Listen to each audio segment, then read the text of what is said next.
I've always been addicted to the latest and greatest tech, but maybe it's time to take a step back with this 9th generation iPad in 2024. Currently coming in at just under £200, and with all these Black Friday deals and Christmas deals, probably a bit cheaper. And I know that's dangerously close to the newer models, but we'll get to that in a sec, so stick around. In regards to the overall performance I'm getting out of the system, it's actually doing quite well with hardly any reduced speeds or bugs. However, this device does have an issue where applications randomly close, but it happens so infrequently it doesn't really matter. Plus, the consistency of updates with this device is fantastic, and updates will cease between 2026 and 2028 since it hasn't been confirmed when they'll stop supporting. As you know, I use this device day to day for streaming content, playing games, and doing a bunch of foolishness, but my main one is actually taking notes. One sec, I got a lesson right now.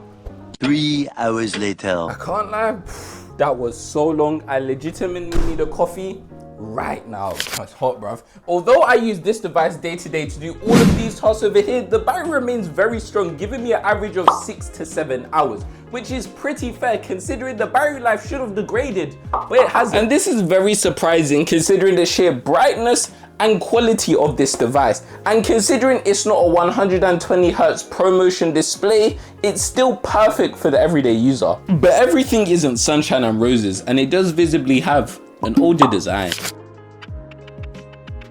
Meaning you'll have these big chunky bezels at the side, which are literally the definition of clapped. And of course, with these big chunky bezels, you also get the home button. Yes, I said that right, a home button.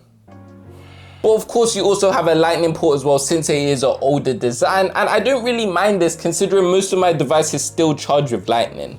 But while on the topic of charging, there's legitimately an issue with charging. If I use a normal standard iPhone cable to charge this device while using it, the power will legitimately go down, which I feel like is kind of stupid. However, if I use my £30 fast charger, it will most definitely go up, but the time it takes to charge is like triple the time. It adds on like 3 hours.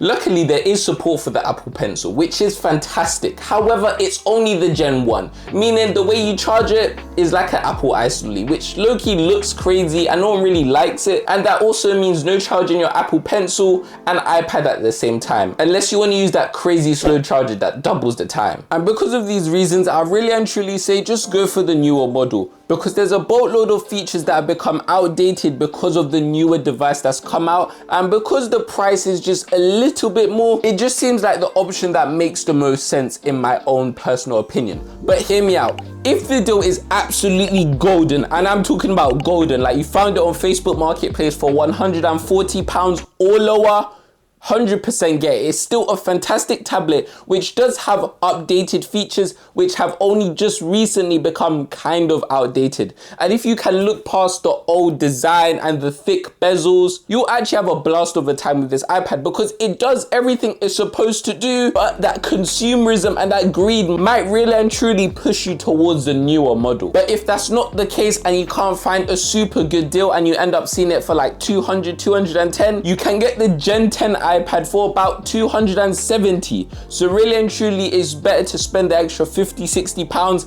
and get a more updated model that's gonna last longer, updates wise anyway. But anyway, it's been your boy Mr. K. Like, subscribe, support the channel, and I'll check you out in the next one.